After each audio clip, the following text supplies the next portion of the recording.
अत्यंत चुरशीच्या आणि प्रतिष्ठेच्या मानल्या जाणाऱ्या बारामती लोकसभा निवडणुकीचा निकाल अपेक्षेप्रमाणेच आला. सुप्रिया सुळे आणि सुनेत्रा पवार यांच्यात झालेल्या लढतीत बाजी ही सुप्रिया सुळेने मारली.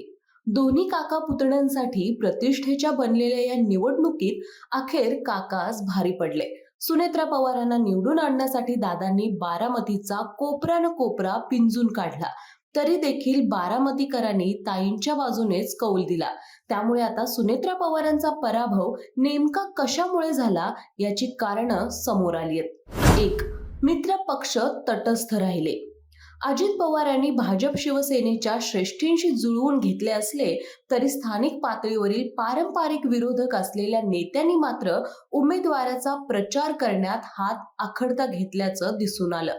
पुरंदरचे माजी आमदार विजय शिवतारे, दौंडचे आमदार राहुल कुल आणि इंदापूरचे माजी आमदार हर्षवर्धन पाटील यांच्या कार्यकर्त्यांनी निवडणुकीत फारसा रस दाखवला नाही. भाजपची ताकद असलेल्या खडकवासल्यातही मतदारांनी मतदानाला न जाणं पसंत केलं, तर खुद्द बारामतीत मतदारांनी लोकसभेला ताई आणि विधानसभेला दादा या तत्वाखाली काम केलं. त्यामुळे खडकवासला मतदारसंघ वगळता सुनेत्रा पवार 5ही मतदारसंघात पिछाडीवर राहिल्या. 2. सहानुभूतीची लाट. अजित पवारांनी शरद पवारांची साथ सोडण्याचा निर्णय घेतल्यानंतर सर्वात जास्त सहानुभूतीची लाट कुठे आली असेल तर ती बारामतीत. ज्या पवारांनी दादांना राजकारणात आणलं त्याच दादांनी पवारांना या वयात दुखवल्याची भावना सामान्य मतदारांना भावली. विशेष म्हणजे दादांनी केवळ साथच नाही सोडली तर पक्षावरही कब्जा केला आणि इथूनच बारामतीत एक भावनिक लाट पसरली.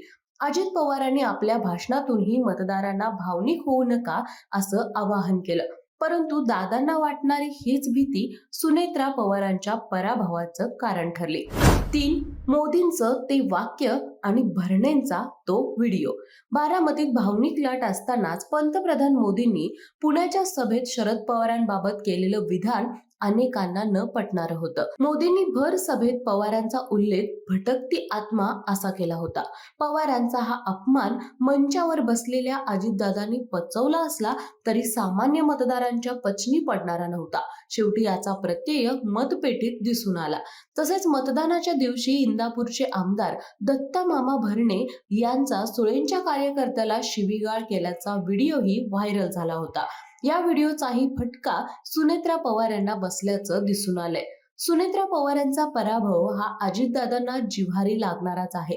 गेल्या निवडणुकीत मुलगा पार्थ पवारांचा तर या निवडणुकीत पत्नी सुनेत्रा पवारांचा पराभव झाल्यानं अजित पवारांच्याच राजकीय भवितव्यावर प्रश्नचिन्ह उपस्थित होऊ लागलेत. त्यामुळे अजित पवार हा पराभव कसा पचवणार आणि पुढची राजकीय भूमिका काय घेणार हे पाहणं महत्त्वाचं ठरणार आहे.